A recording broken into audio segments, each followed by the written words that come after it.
Astaghfirullah. Assalamualaikum warahmatullahi wabarakatuh.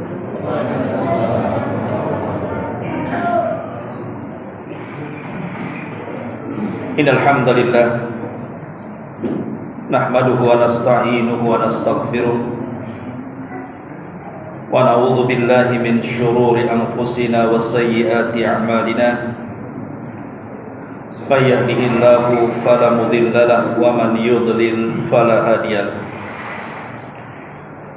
Asyhadu an la ilaha illallah wahdahu rabbi la syarika lahu wa asyhadu anna Muhammadan abduhu wa rasuluhu alladzi la nabiyya ba'dahu. Wa qala Allah azza wa jalla ya ayyuhalladzina amanu taqullaha haqqa tuqatih wa la tamutunna illa wa antum muslimun. Fa inna asdaqal hadithi kitabullah wa khairal huda huda Muhammadin sallallahu alaihi wasallam wa syarrul umuri muhdatsatuha wa kullu muhdatsatin bid'ah wa kullu bid'atin dhalalah wa kullu dhalalatin finnar. Hadirin dan hadirat jamaah salat maghrib yang dimuliakan Allah Subhanahu wa taala, alhamdulillah di malam ini kembali bisa bermuajahah di tempat yang insyaallah diberkahi Allah Subhanahu wa taala. Salawat dan juga salam tentunya kita hadiahkan kepada Rasul kita Nabi besar Muhammad sallallahu alaihi wa alihi wasallam. Pembahasan di malam hari ini sebagaimana yang sudah tersebar bicara tentang orang-orang yang akan mendapatkan cahaya baik di dunia, di dalam kuburan, atau mungkin kelak pada hari ketika kita menghadap Allah Subhanahu wa taala pada hari kiamat. Bicara tentang cahaya, dalam bahasa Arab cahaya itu an-nur. Syekh Shalih Al-Fauzan hafizahullah ta'ala, beliau mengatakan bahwa kalimat cahaya dalam Quran itu selalu dinasabkan kepada Allah Subhanahu wa ta'ala. Dan itu terbagi dua, kata beliau. Yang pertama, cahaya yang disifatkan kepada Allah Subhanahu wa ta'ala. Maka cahaya yang disifatkan kepada Allah, maka cahaya itu termasuk nama dari nama-nama Allah, dan juga termasuk sifat daripada sifat Allah. Karena Allah itu adalah cahaya secara dzatnya, nurun fi dzatihi. Bahkan dia juga cahaya pada namanya, cahaya pada sifatnya. Bahkan penutup ataupun tabir yang menghalangi antara makhluk dengan Allah, penutupnya juga adalah cahaya. Makanya ada hadis Nabi SAW mengatakan, kalau seandainya penutup Allah itu terbuka, maka satu bumi ini akan terbakar. Jadi yang pertama, kalimat nur, cahaya itu kalau dinisbatkan kepada Allah, maka itu masuk pada nama dan sifat-sifatnya. Tetapi yang kedua, kalau yang dimaksud nur itu artinya dinasabkan kepada makhluk, nurun makhluk, maka ini terbagi menjadi dua. Ada cahaya secara maknawi dan ada cahaya secara hissi. Maksud secara maknawi itu cahayanya tidak tampak, hanya maknanya saja. Dan cahaya secara makna inilah yang kemudian disebut dengan iman, yang ada pada dada-dada setiap muslim, ataupun takwa, dan begitu seterusnya dari amalan-amalan hati. Itu disebut cahaya manusia atau cahaya pada makhluk yang sifatnya maknawi. Tapi kalau yang sifatnya hissi, maksudnya bisa dilihat cahaya itu, ma'ruf, seperti cahaya matahari, cahaya bulan, cahaya bintang, cahaya lampu, dan begitu seterusnya. Tapi walaupun demikian, kata Syekh Abu Bakar Jabir Al-Jazairi rahimahullahu ta'ala, semua cahaya baik yang bersifat maknawi ataupun hissi, semuanya adalah pemberian dari Allah Subhanahu wa ta'ala. Manusia tidak bisa menciptakan cahaya. Ma'asyiral muslimin wal muslimat rahimani wa rahimakumullah. Menariknya adalah cahaya yang Allah Subhanahu wa ta'ala berikan kepada orang-orang yang beriman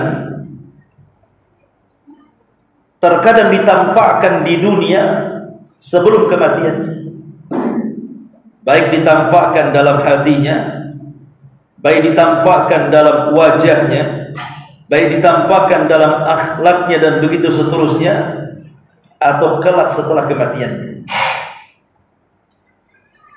Adapun yang ditampakkan cahaya dalam hati seorang mukmin,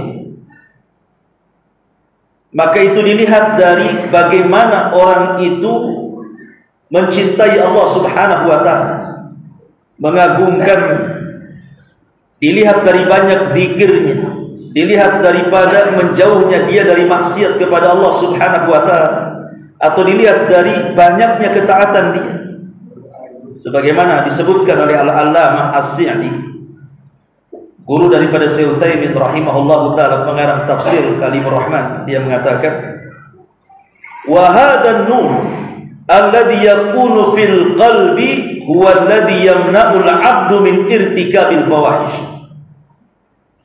Maka cahaya yang Allah Subhanahu wa ta'ala masukkan pada hati seorang mukmin terlihat ketika seorang mukmin itu betul-betul menjauh dari perbuatan-perbuatan kemaksiatan-kemaksiatan kepada Allah. Itu yang pertama. Yang kedua juga terlihat dari kuwatul firasyah. Jadi kalau hati kita ini bercahaya, maksudnya bercahaya itu karena dipenuhi dengan kecintaan kepada Allah, banyaknya berzikir kepada Allah, kemudian hatinya mendorong untuk tidak bermaksiat kepada Allah dan mendorong untuk memperbanyak ketaatan kepada Allah dan juga ibadah. Maka biasanya orang-orang yang seperti ini akan memiliki kekuatan firasat.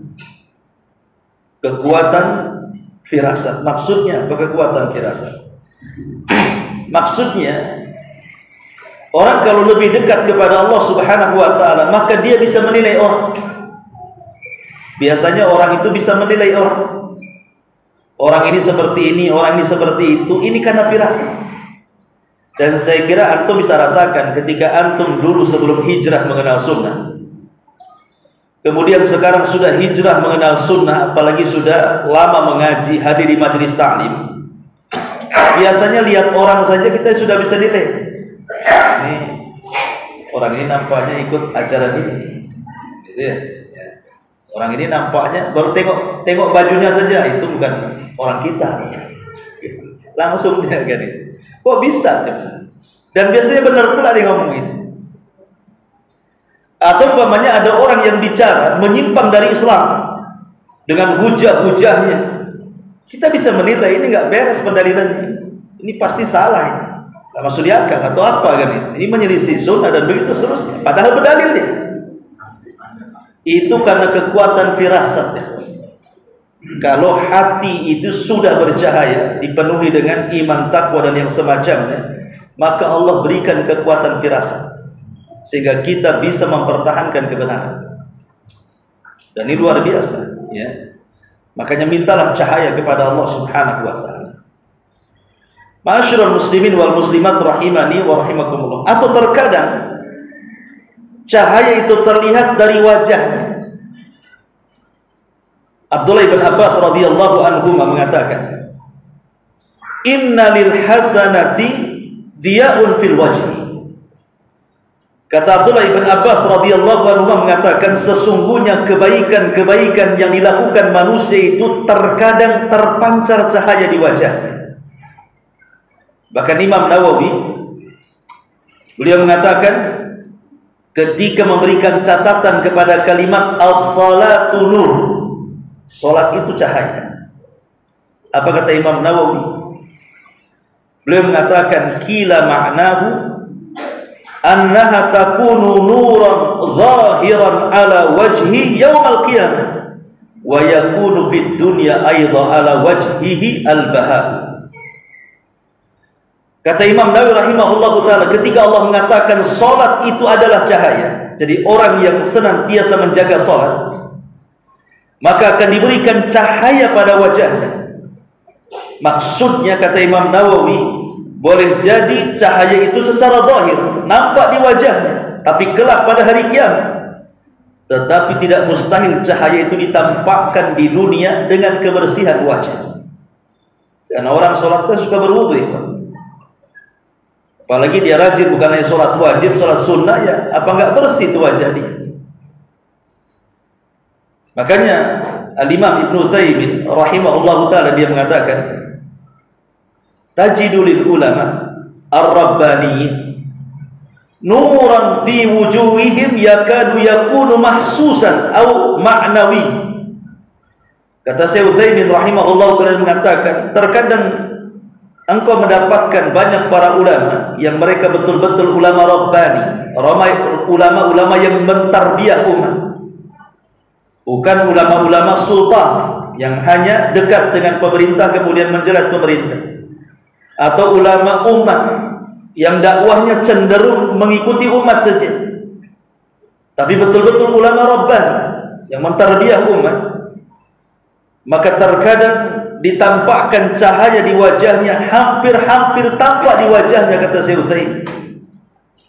Dari sini menunjukkan terkadang cahaya itu ditampakkan, bahkan bukan hanya di wajahnya. Syekh Utsaimin rahimahullah taala pernah bercerita bahwa dia menceritakan kisah yang diceritakan oleh kawannya, seorang alim juga. Jadi kawannya ini punya kawan orang soleh yang menceritakan Syekh Utsaimin rahimahullah ta'ala. Jadi ketika kemudian satu hari dia sakit, kemudian masuk rumah sakit, dan dia pun diletakkan di satu ruangan. Ketika terjadi konsleting listrik, mati itu ruangan itu. Tiba-tiba Allah subhanahu wa ta'ala berikan keajaiban, ruangan itu tiba-tiba menyala. Bukan menyala dari listrik, tidak, tiba-tiba ada cahaya saja. Maka beliau mengatakan, boleh jadi itu sebuah karamah, sebuah karamah dari orang saleh, memujizatkan itu para nabi. Karena ini pun terjadi kepada di zaman sahabat. Dulu ada seorang sahabat namanya Usaid ibn Hudzair. Usaid ibn Hudzair dan Abbad ibn Bishr. Usaid ibn Hudzair dan Abbad ibn Bishr ini satu hari dia safar, tiba-tiba tersesat masuk pada kegelapan. Maka berdoalah keduanya kepada Allah subhanahu wa ta'ala agar diselamatkan. Tiba-tiba di tangannya ada cahaya seperti senter, sehingga tidak kegelapan lagi. Tiba-tiba dalam tangannya itu ada cahayanya, sehingga yang tadinya gelap kemudian semua terterangi. Syekhul Islam Ibnu Taimiyah rahimahullahu taala sampai mengatakan, wa karamatus sahabati wat tabi'ina ba'dahum wasairi as-salihina katsiratun jiddan. Kata Syekhul Islam Ibnu Taimiyah, dia mengatakan, adapun karamah para sahabat dan karamah para tabi'in setelah mereka dan seluruh ulama-ulama yang saleh itu banyak sekali. Kemudian beliau mencontohkan tentang kisahnya siapa?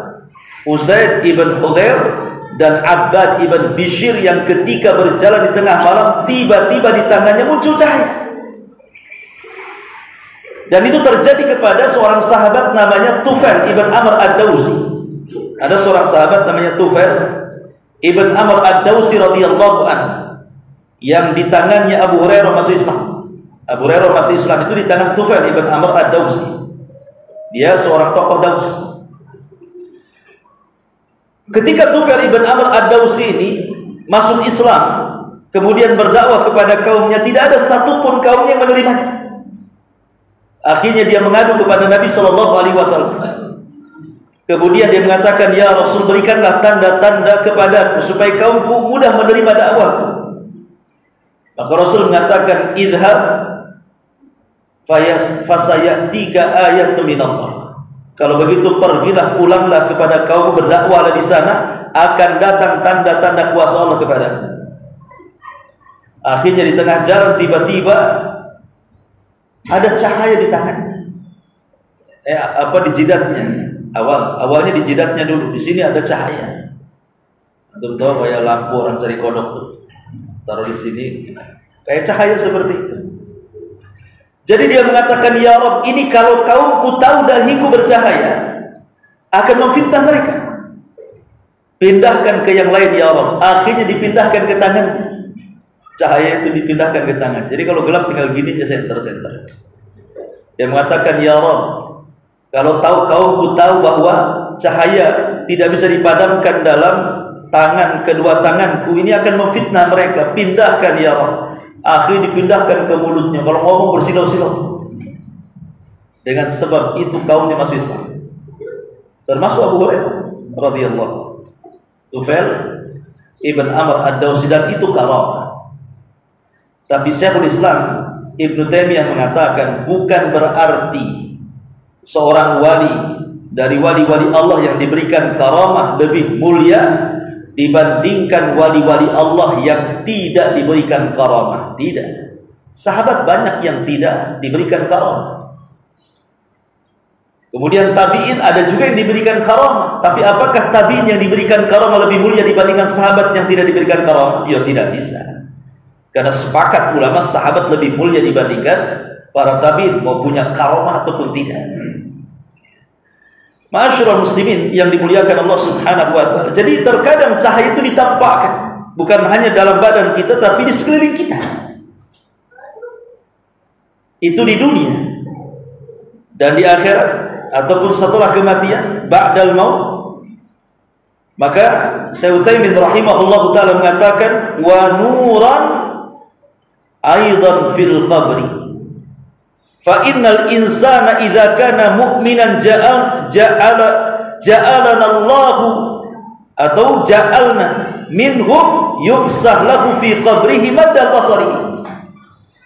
Kata Syekh Utsaimin rahimahullah taala mengatakan, dan cahaya itu juga terkadang Allah masukkan ke dalam kuburannya. Karena kalau dia seorang mukmin, maka dijelaskan dalam hadis bahwa akan diluaskan kuburannya sejauh mata memandang, kemudian juga dan akan dikirim cahaya ke dalamnya, kemudian akan diberikan banyak nikmat yang dikirim ke dalam kuburannya. Jadi orang-orang yang beriman yang masuk kuburan, maka mereka akan diberikan cahaya. Logikanya begini, Pak. Kalau seandainya saya kurung antum di sebuah ruangan, di kamar penjara, tidak ada TV, tidak ada handphone, tidak ada kipas, tidak ada AC, tidak ada apa-apa. Antum hanya badan antum dengan pakaian yang antum pakai, kemudian ditaruh di penjara, dan saya gelapkan tuh penjara. Bahkan tangan pun tidak bisa lihat. Sanggup antum berapa hari di penjara itu? Gak akan sanggup. Nggak ada makan, nggak ada orang, nggak ada apa gitu. Mungkin antum pikir lebih mati kan gitu. Itu dalam penjara, jangan jauh-jauh lah di penjara, di rumah lah. Apabila terjadi mati listrik gitu ya, total gitu mati listrik, tengah malam jam 1 mati listrik, nggak ada lilin, nggak handphone pula, baterai habis kan itu. Mau hidup pun kompor juga gas habis, hujan pula deras. Anjing tetangga pula menggonggong. Sekali gelap, coba. Kadang-kadang kita ada pengap hidup ini. Kadang-kadang kalau kita sendirian hidup itu udah ketakutan tuh luar biasa. Itu masih di dunia ya, Pak. Dan kalau seandainya ada secercah cahaya walaupun sedikit, wah senangnya luar biasa kita. Karena apa? Tidak sesak lagi dadanya. Walaupun hanya mungkin kunang-kunang lewat gitu ya. Itu sudah senang gitu ya. Coba antum pikirkan macam mana kalau masuk ke dalam kubur yang sudah jelas nggak ada listrik di kuburan itu. PLN nggak masuk juga meterannya ke situ. Di kuburan tuh nggak ada kawan, nggak ada makan, nggak ada minum, nggak ada apa-apa. Karena ketika antum dikuburkan pun ya handphone juga ikut masuk kuburan kan. Nggak ada yang masuk kuburan juga. Hidup di kerangkeng dalam kuburan itu. Makanya disitulah seorang mukmin itu diperlukan cahaya. Dan Nabi SAW dalam hadis yang panjang dari hadis Bara bin Azib radhiyallahu anhu dalam beberapa riwayat itu, maka seorang mukmin ketika dia mampu melewati fitnah kubur, maka Allah Subhanahu wa taala akan meluaskan kuburnya seluas-luasnya yunawwir fihi, bahkan akan dikirim cahaya di dalam. Sudah luas kuburannya, datang pula cahaya di dalamnya. Maka kita akan tenang dalam kubur itu kalau ada cahaya. Ma'asyiral muslimin wal muslimat rahimani wa rahimakumullah. Qala al-'allamah Ibnu Utsaimin rahimahullahu ta'ala, ruhul mu'min idza busyirat bihadza kharajat minal badani bisuhulatin li'annaha satufariqul ma'luf lakin ila ma huwa khairun minhu. Kata beliau, apabila ruhnya seorang mukmin diberi kabar gembira saat meninggalkan jasadnya, maka ruh itu akan keluar dengan sangat mudah. Karena dia akan berpisah dari kehidupan ini kepada kehidupan yang jauh lebih baik lagi. Bi khilafi ruhil kafir, berbeda dengan ruhnya orang kafir. Wal iyadu billah, kita berlindung kepada Allah. Fa innaha idza busyirat bin nar tafarraqat fil badan. Kalau seandainya ruhnya orang kafir dicabut dari badannya, kemudian dihabar gembirakan dengan dahsyatnya api neraka, maka badan orang kafir akan menggigil ketakutan. Kemudian setelah beliau banyak mengucapkan kata-kata seputar alam orang-orang yang meninggal dunia alam ruh, beliau mengatakan di ujungnya,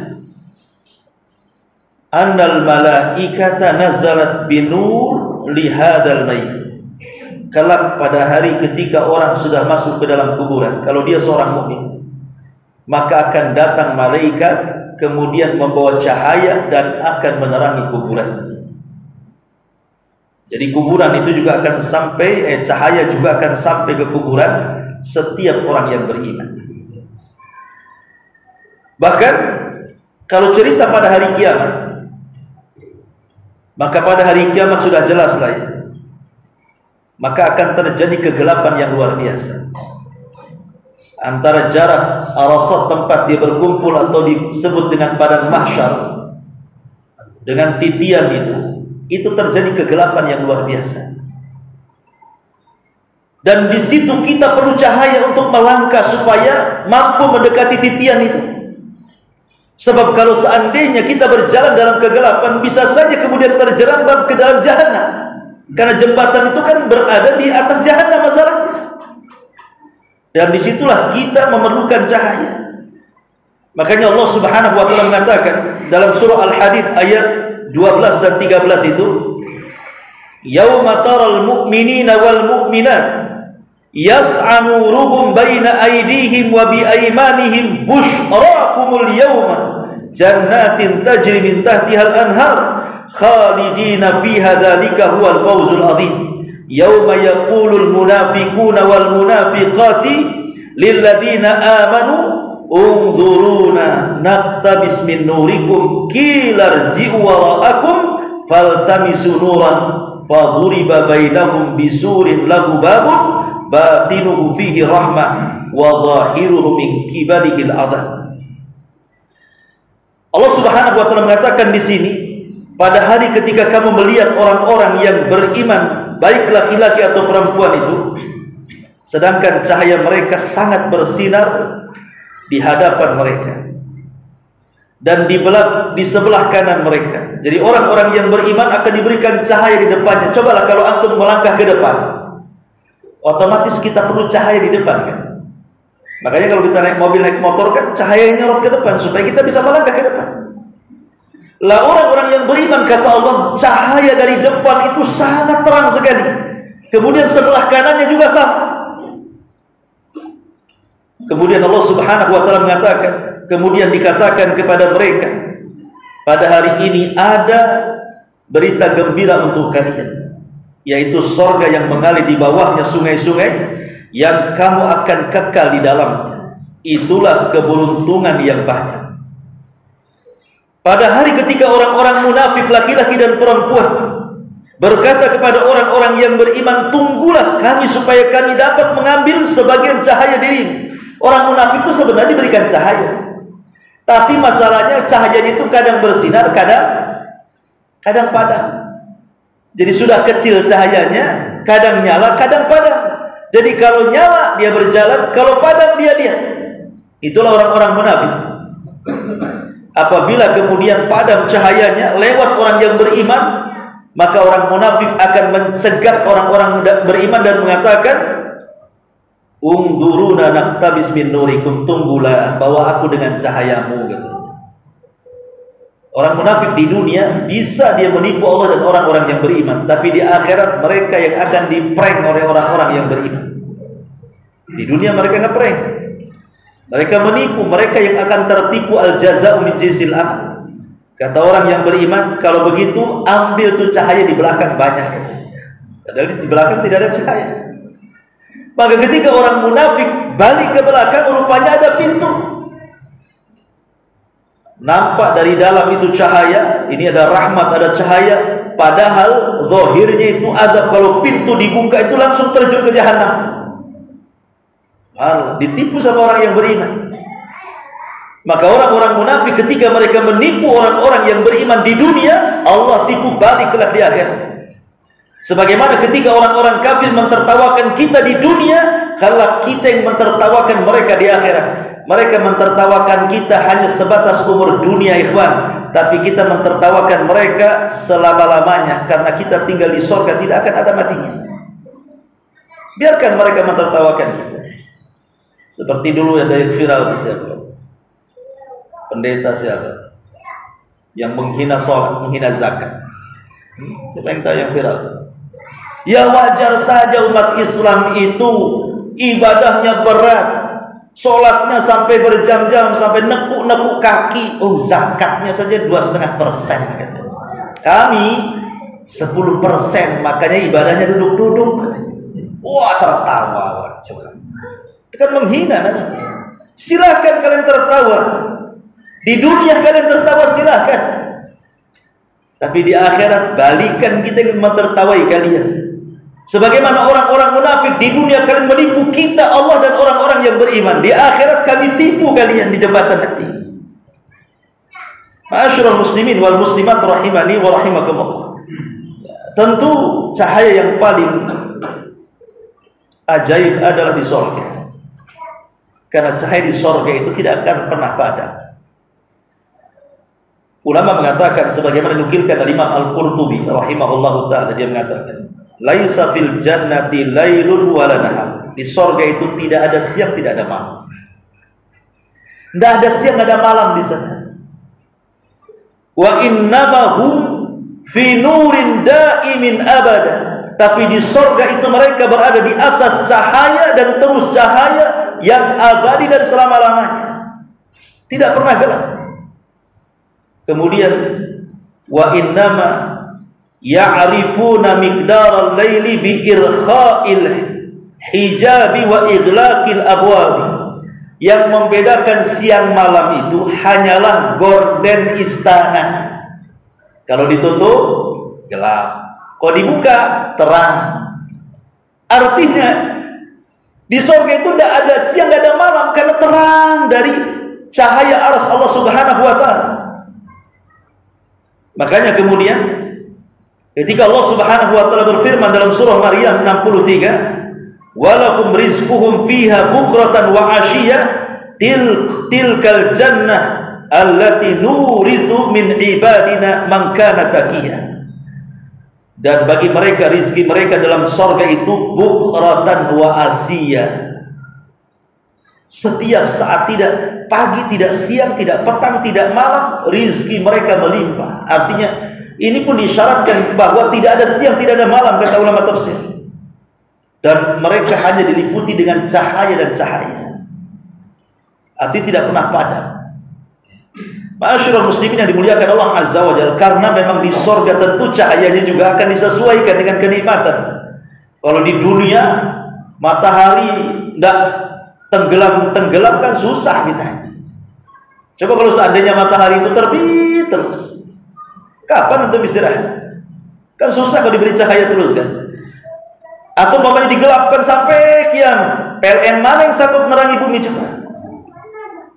Naik sedikit saja udah ngomel, mak-mak, apalagi 24 jam listrik dinyalakan.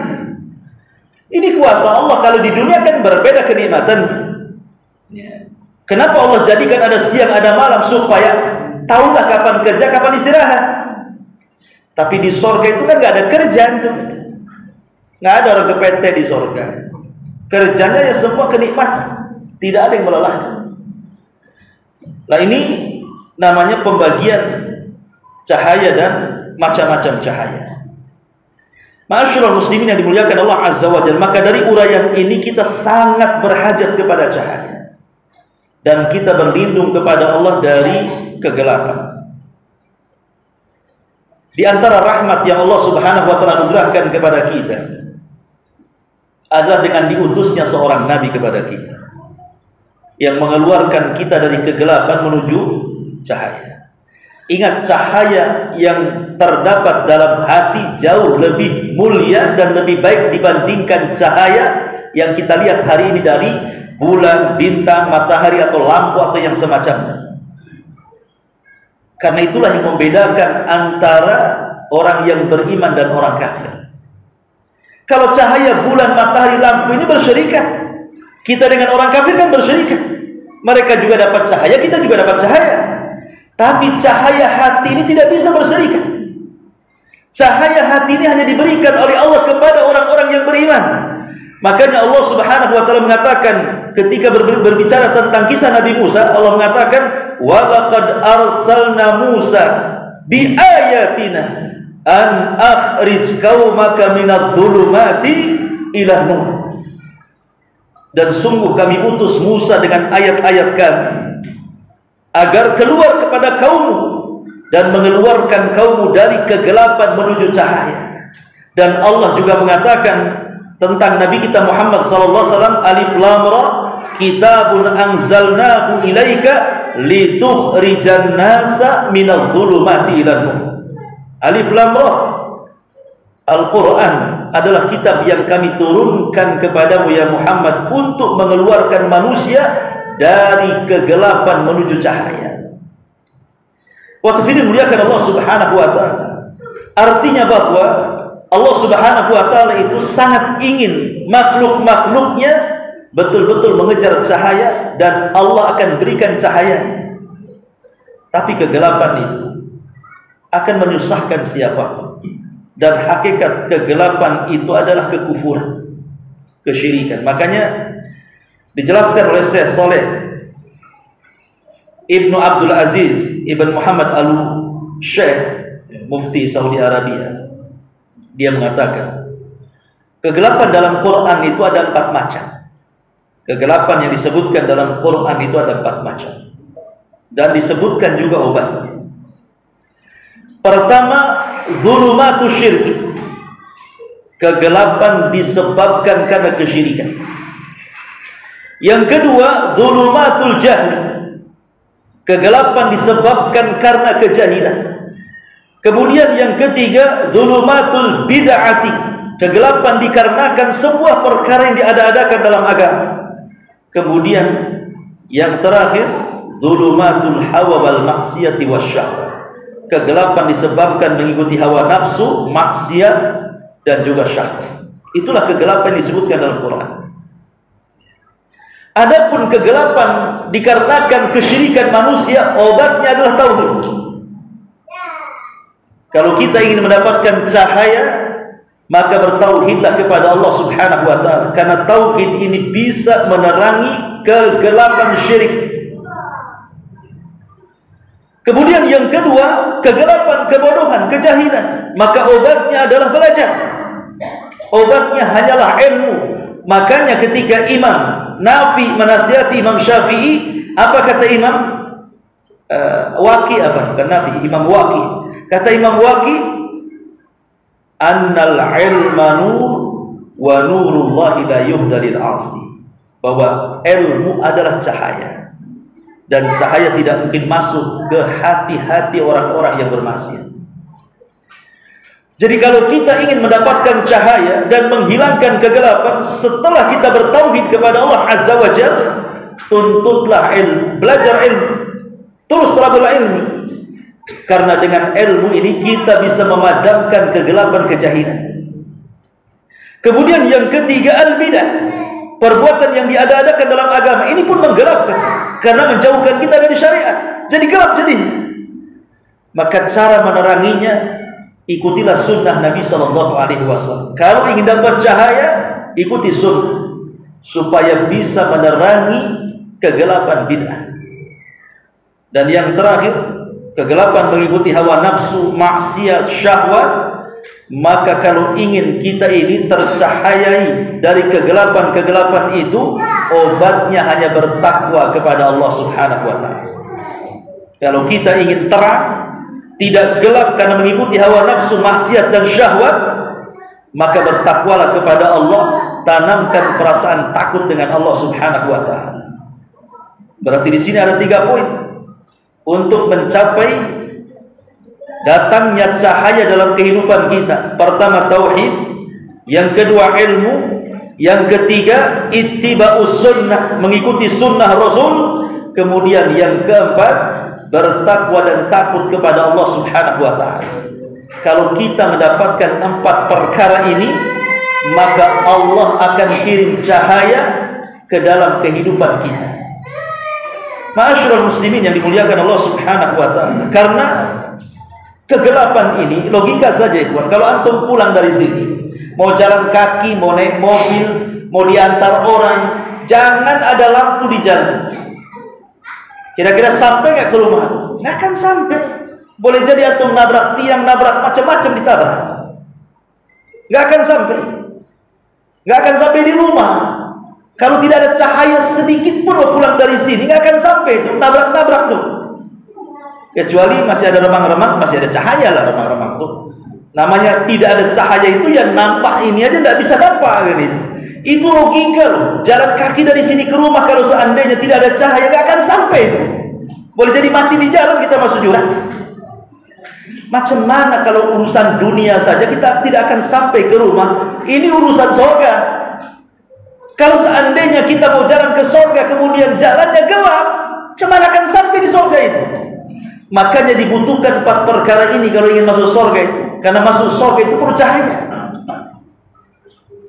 Sampai-sampai Nabi SAW mengatakan apa? Man salaka tariqan yaltamisu fihi ilma sahhalallahu bihi tariqan ilal jannah. Barang siapa yang meniti sebuah jalan, sebagian para ulama memaknai berjalan kaki, dalam rangka apa? Mencari ilmu pengetahuan. Ilman di sini nakirah, bukan ma'rifah. Artinya mencakup ilmu dunia dan ilmu akhirat. Tetapi yang dimaksud ilmu dunia di sini tidak akan berpahala secara zatnya, tetapi akan berpahala secara niatnya. Jadi kita ilmu dunia ini berpahala juga, tapi bukan zatnya. Beda deh kalau ilmu agama zatnya. Dia sudah zatnya saja sudah berpahala, apalagi niatnya. Tapi kalau ilmu dunia ini secara zatnya tidak berpahala. Yang berpahala itu niatnya. Antum niat jadi dokter itu apa? Saya ingin nolong orang, Ustaz. Nah, itulah berpahala. Niat dia yang berpahala. Kenapa kamu ini jadi tukang bangunan? Niat saya ingin membangun rumah fakir miskin. Pakai bayaran enggak? Enggak. Separuh lah, Ustaz. Intinya niatnya yang dicari itu niatnya. Innamal a'malu binniyat. Tapi zatnya kalau ilmu umum nggak akan diganjar. Apa namanya, zat ilmunya nggak akan ditanya. Ilmu fisika, matematika akan ditanya di kubur. Itu yang ditanya niat. Makanya ilmu agama, ilmu dunia yang bermanfaat ya.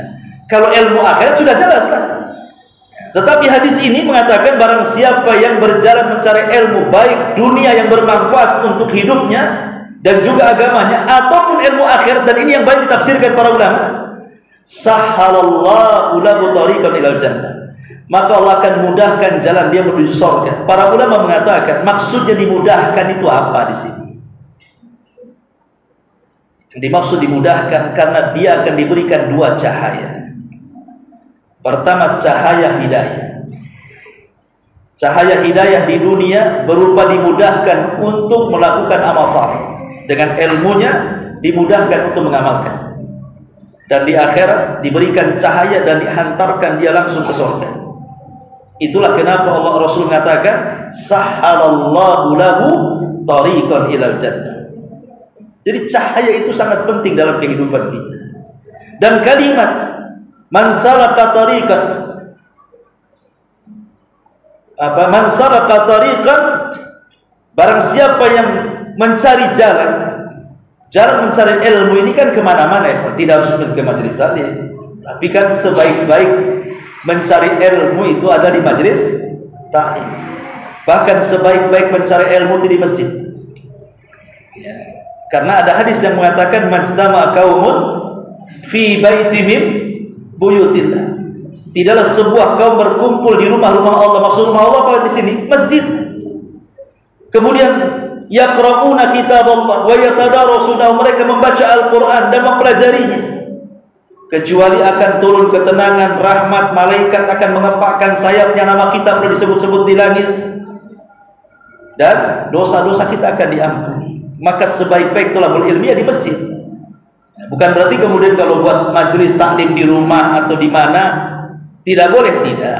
Kita kan bicara tentang afdoliyah di sini, keutamaan, ya kan? Nah, karena ilmu itu salah satu jalan mendapatkan cahaya Allah Subhanahu wa taala. Lalu apa amal-amalan yang bisa menjadikan kita ini mendapatkan cahaya di dunia, dalam kubur dan akhirat? Ada sekitar 20 amalan. Antum sabar, pada isya kita lanjut. Wallahu a'lam bishawab. Subhanallah bihamdika asyhadu an la ilaha illa anta astaghfiruka wa atubu ilaik. Allahu ta'ala alam. Assalamualaikum warahmatullahi wabarakatuh.